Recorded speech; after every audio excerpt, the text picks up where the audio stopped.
Kalau Yolo udah pernah minta maaf bang, mana bang? Yolo belum ada minta maaf sih. Tahu. Udah capek tau gak sih? Udah nggak apa-apa. Sorry bang. Wajah ini lagi. Udah.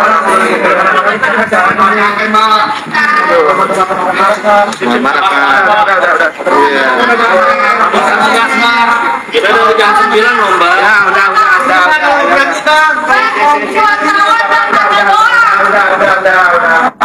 Mas itu aja capek mbak. Tau gak? Gak ngerti kali mbaknya. Mbak kita sih hiburan loh. Gak usah marah-marah. Kan bebas lawan mbak. Saya gak usah laporan. Tinggal dijawab. Kenapa emosi? Makanya kemarin ya. Pokoknya dulu minta maaf.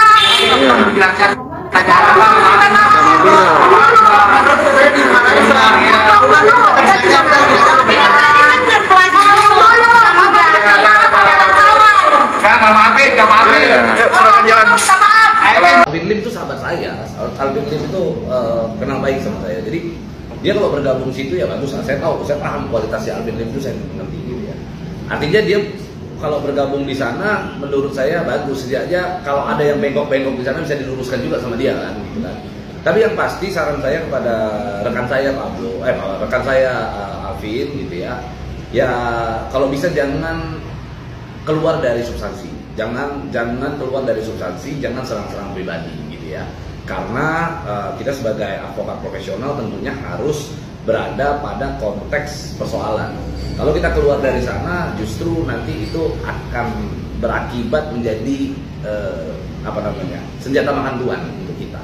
Jadi saran saya kepada Alvin ya itu sudah tepat, sudah bagus di sana. Bahkan bukan cuma Alvin. Sekarang ini memang lagi sangat ramai ya kan. Kalau kita bicara misalnya Agus ya, kalau kita bicara Agus yang kita ajakan kemarin yang saya lihat kan antara Farhad dengan Densu kan sudah diselesaikan oleh Kementerian Sosial. Ini sangat luar biasa.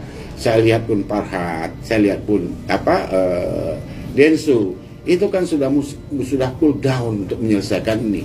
Bayangkan, kita bayangkan persoalan yang seperti ini sampai Menteri Sosial yang harus turun tangan untuk menyelesaikan ini. Seharusnya kita selaku lawyer, mohon maaf, bercermin muka. Ini sudah selesai sebenarnya, ya kan? Artinya kita harus bercermin dong, ya kan? Jangan sampai ini melihat kasihan. Semestinya yang sebaiknya, ini menurut saya ya, korban diobati. Ini yang lain-lain ini cool down dulu, ya kan? Karena ini jadi tontonan publik kurang baik kalau ini jadi tontonan terus-menerus ya. Saya melihat juga, ya ampun, saya sendiri sampai jidat kepala, gitu ya. Saya sendiri sampai lihat juga, saya lihat juga Bang Onman, saya ingatkan, cool down you sudah senior, sudah populer, ya kan?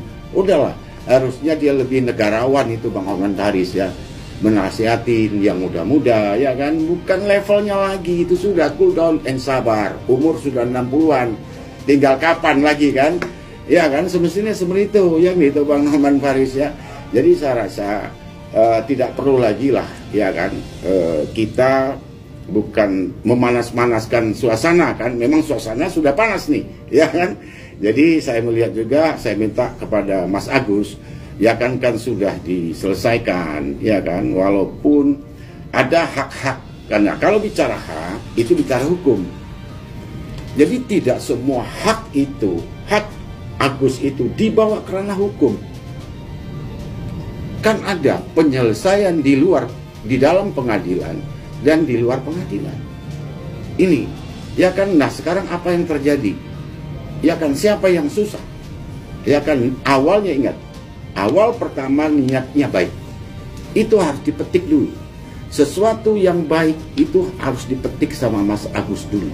Siapa sih yang mengenalkan Agus ini di depan publis, siapa yang Nah gitu dong.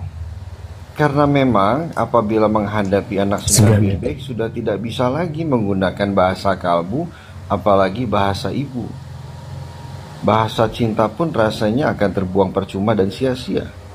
Maka suka tidak suka, bahkan mau tidak mau, menghadapi anak 9 bebek yang semakin hari semakin meracau, maka membuat sebuah laporan terkait apa yang disampaikan adalah sebuah keniscayaan yang memang harus dilakukan.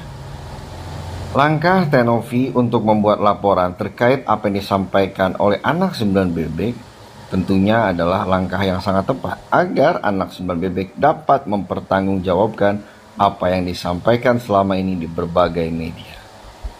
Alright, ulala. Khawatir kan gini loh, Novi ini orang nggak ngerti dia. Dia ini anak baru yang baru bermain di dalam dunia content creator ini. Dia lagi berusaha untuk belajar. Kita harus rangkul, bukan kita pukul. Kalau kita pukul dia adalah salah satu aset bangsa kita yang juga banyak membantu orang. Terus yang lain gimana kabarnya? Kalau orang lihat Novi aja dipukul, apalagi kita gitu loh. Kita kan pengen menginspirasi orang, anak-anak bangsa untuk lebih berani. Oke, ada salah, tapi belajar tanggung jawab, bukan dipukul gitu loh. Saya pikir itu nanti akan dilakukan ke depannya dan saya harap ini semua bisa jadi pembelajaran yang baik gitu loh. Jadi saya bukan bela Agus, saya bela seluruh disabilitas Indonesia. Itu camkan Mas. Iya, siapa? Agus tidak bisa memiliki hak penuh uang donasi katanya guys. Yang kemarin sempat dipakai untuk tidak kebutuhan sebagai pengobatan, kiranya apakah itu juga akan dilaporkan mungkin dari Agus? Iya, nanti itu kita lihat lagi proses gimana soalnya kan lebih saya jawab. Agus, tapi Agus bersedia artinya siap apabila artinya menggunakan uang donasi harus melaporkan nih kepada Kemensos sendiri, siap. Kita ikutin aja aturan hukumnya gimana nanti dari Pak Kemensosnya yang udah dibicarakan. Agus ada rasa kecewa atau gimana? Mungkin tadi kan katanya hakim kan ada sedikit kecewa terkait pertemuan tadi. Nggak ada rasa kecewa. Berarti Agus bisa dibilang happy hari ini, happy ya pertemuan hari ini. Happy. Pertemuan hari ini seperti apa komentarnya? Kalau saya lihat kembali kepada niat baik dan mari kita berbuat baik, kan itu intinya itu ya. Jadi pertama-tama kembali ke Agus yang sampai sekarang menurut saya setelah saya ketemu belum mendapatkan penanganan medis yang memadai. Itu yang pertama, itu kata kuncinya di situ. Terbawa isu-isu, jadi jadi ikut lebih banyak konferensi persnya daripada ke dokternya. ini kan nggak semestinya seperti itu. Tapi di atas itu semua kami menyadari, kami memaklumi bahwa ini adalah situasi yang didasari pada suatu kesalahpahaman. Ini salah paham semua itu. Karena salah paham ya jadinya silang sengkar begitu. Itu yang kedua. Horas, salam, saya advokat Dr. Togas Tumorang. Suaranya bergetar. Agus Salim minta maaf pada donatur isu donasi untuk bayar utang. Agus Salim saya mikirnya itu sudah menemui titik terang dan akhirnya Agus Salim sadar dan tahu diri karena selama ini dia menggunakan uang milik donasi seolah-olah itu adalah uang miliknya. Yang dimana uang donasi itu dikumpul melalui Yayasan Novi Pratiwi, masuk ke rekening Agus, dan dianggap Agus Salim, uang yang ada di rekeningnya itu yang sebesar 1,5 bisa dipergunakan sebebas-bebasnya. Nah, di sini masyarakat bisa menilai kualitas para pengacara yang menyatakan uang donasi secara hukum milik Agus pribadi itu salah.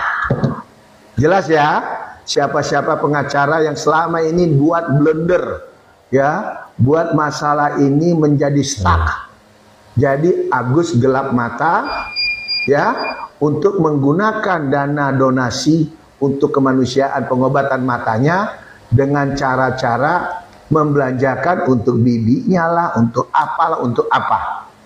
Nah, sekarang Agus paham, Agus tidak sedih lagi, Agus juga mengerti dan mengakui dari hati nuraninya bahwa dia salah paham. Dipikir selama ini uang itu milik pribadi Agus Salim.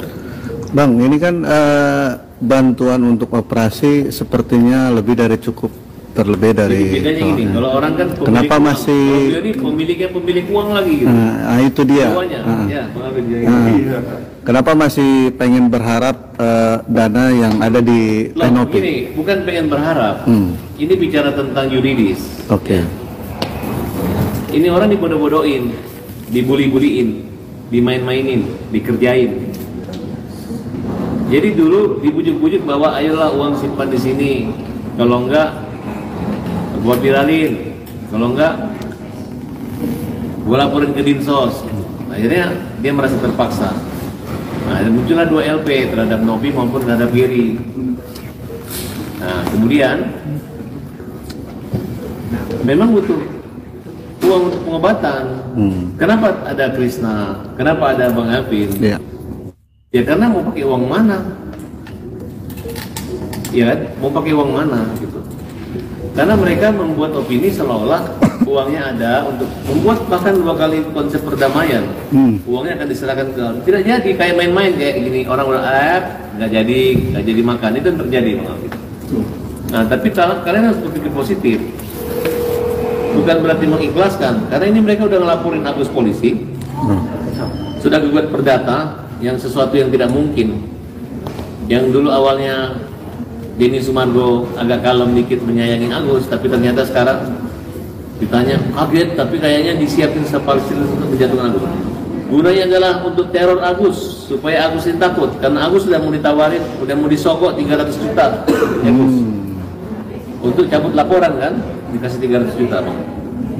Tapi pahlawan kita Bang Alvin mengatakan jalan terus. Mau dia simpan 100 tahun itu uang juga, tetap tidak ada yang bisa menghalangi Agus untuk berobat.